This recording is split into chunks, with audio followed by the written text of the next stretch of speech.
Bonjour, je suis la présidente des femmes sourdes muettes de Thiès.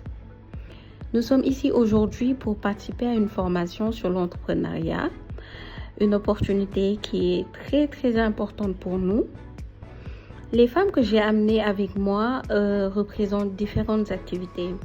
Certaines sont des vendeuses, certaines ont leur propre petit commerce, d'autres vendent du café ou du thé et certaines aussi font de la pâtisserie.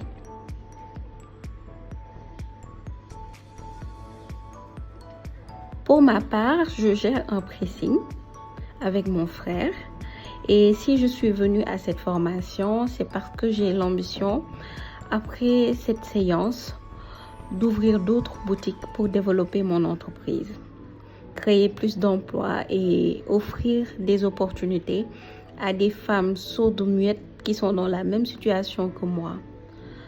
Je veux aussi pouvoir recruter des personnes albinos qui ne peuvent pas travailler sous le soleil brûlant, afin qu'elles aient elles aussi la chance de travailler dignement. Il y a beaucoup d'événements qui sont organisés dans ce pays, mais nous les sourdes-muettes, nous les personnes en situation de handicap, on nous oublie souvent.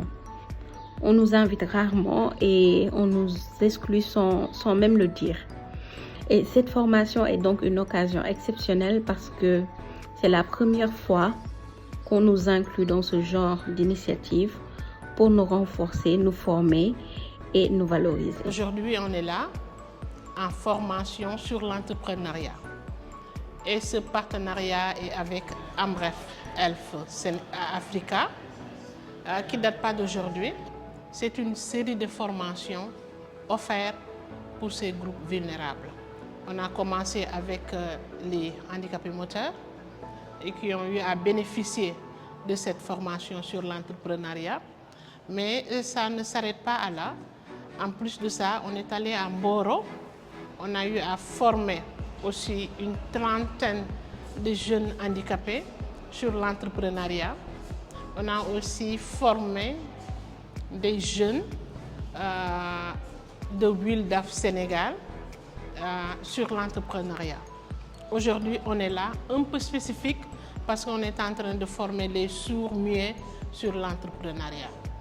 Donc, qui est une activité qui vient à son heure, parce que les personnes handicapées sont exclues de fait sur pas mal de besoins qui leur reviennent de droit.